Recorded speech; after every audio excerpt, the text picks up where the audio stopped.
গল্পের নাম রূপকথার দেশে। একসময় এক দেশে এক অদ্ভুত রাজ্য ছিল, যার নাম ছিল রূপকথার দেশ।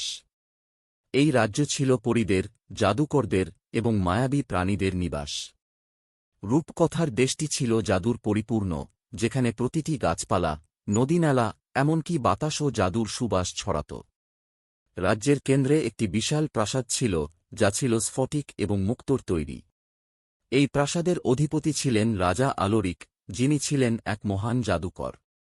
রাজা আলোরিকের হৃদয় ছিল সোনা সমান, এবং তিনি তাঁর রাজ্যের প্রতিটি নাগরিককে সমানভাবে ভালোবাসতেন। তাঁর রানী এলারা ছিলেন পরী কুইন, যিনি তাঁর সুন্দর মুখমণ্ডল এবং কোমল হৃদয়ের জন্য পরিচিত ছিলেন। রাজ্যের প্রত্যেক প্রান্তে শান্তি এবং সমৃদ্ধি ছিল, তবে রাজ্যের এক প্রান্তে ছিল একটি মায়াবী বন, যেখানে মানুষ কমে যেত। সেই বনে বাস করত এক মায়াবী বৃদ্ধা, যার নাম ছিল গ্রিজেলডা। গ্রিজেলডা ছিল এককালে মহান জাদুকরী, কিন্তু অশুভ শক্তির প্রতি আসক্তি তাকে ক্রমশ একা এবং করুণ করে তোলে। একদিন রাজ্যের এক যুবক, যার নাম ছিল লিও, এক অজানা আকর্ষণে মায়াবী বনের দিকে অগ্রসর হল। লিও ছিল এক সাহসী যুবক, যার অন্তরে সবসময় নতুন কিছু জানার এবং দেখার আকাঙ্ক্ষা ছিল। বনটি রহস্যময় এবং কিছুটা ভীতিজনক হলেও লিও ভয় পেল না। সে জানত, কোন না কোনোদিন এই বন তার রহস্য উন্মোচন করবে।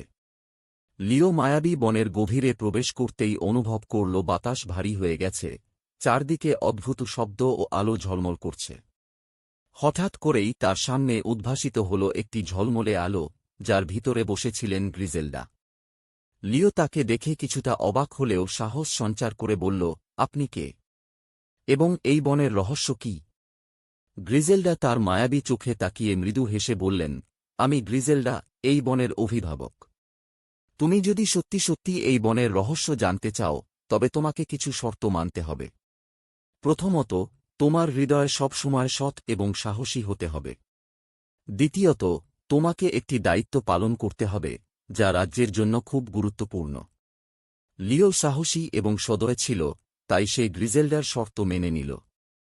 গ্রিজেলডা তার হাতে একটি স্ফটিক বল দিলেন এবং বললেন, এই স্ফটিক বল তোমাকে পথ দেখাবে, তবে তোমাকে সতর্ক থাকতে হবে। প্রতিটি পদক্ষেপে তোমাকে প্রমাণ করতে হবে তুমি এই দায়িত্বের যোগ্য। লিও স্ফটিক বল হাতে নিয়ে বনের পথ ধরে এগিয়ে চলল। প্রতিটি ধাপে নতুন নতুন চ্যালেঞ্জ তার সামনে আসতে থাকল। সে বিভিন্ন মায়াবী প্রাণীর সাথে সাক্ষাৎ করল, যারা তাকে বিভিন্ন ধরনের ধাঁধা এবং চ্যালেঞ্জের মুখোমুখি করল। লিও প্রতিটি চ্যালেঞ্জ সাহস এবং বুদ্ধিমত্তার সাথে মোকাবিলা করল। গল্পের পরবর্তী অংশ। দ্বিতীয় পর্ব। লিওর যাত্রা চলতে থাকল। প্রতিটি দিন নতুন নতুন মায়াবী প্রাণীর সাথে তার দেখা হচ্ছিল, যাদের প্রত্যেকেই তার সততা ও সাহসের পরীক্ষা নিচ্ছিল। একদিন লিও একটি গভীর জঙ্গলের মধ্যে পৌঁছল, যেখানে রূপকথার দেশের সবচেয়ে পুরনো ও সবচেয়ে বুদ্ধিমান প্রাণী সেলফিন, এক মায়াবী কচ্ছপ, বাস করত। সেলফিনের কথা বলা নিয়েছিল অনেক কাহিনী। সে এমন প্রাণী, যার প্রতিটি কথা ছিল জাদুর মতো। সেলফিন লিওর আগমনে কিছুটা অবাক হল।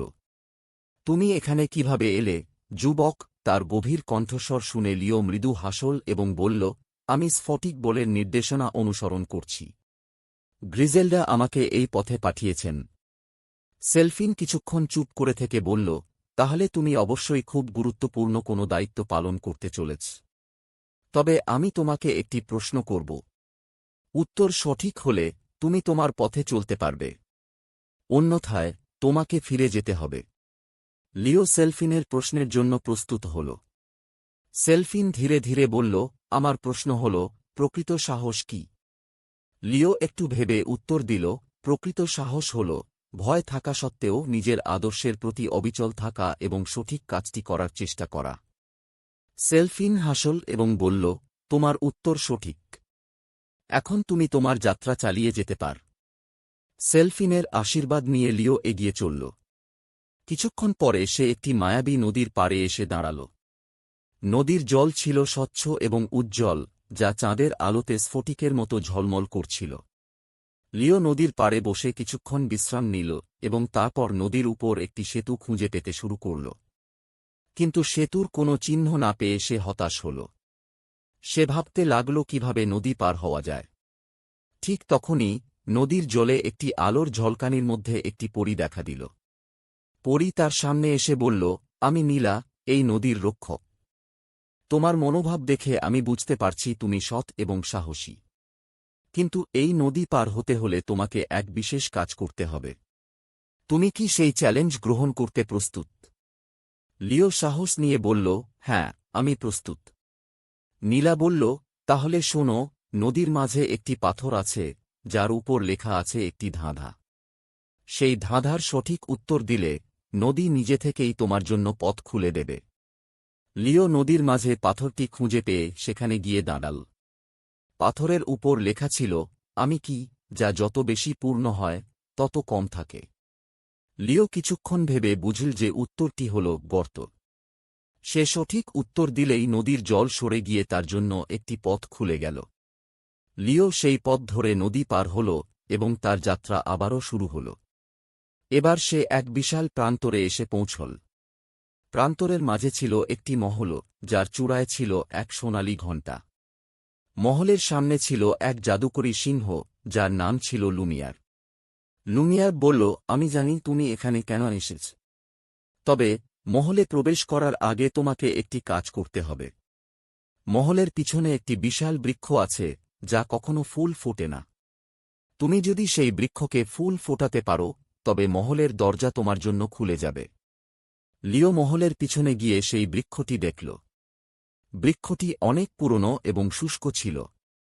সে বৃক্ষটির কাছে গিয়ে তার হৃদয়ের সমস্ত ভালোবাসা এবং সাহস দিয়ে বৃক্ষের সাথে কথা বলল, তুমি যদি ফুল ফুটাতে পারো তবে এই রাজ্যের সব মানুষ জানবে সৎ এবং সাহসের মূল্য কত।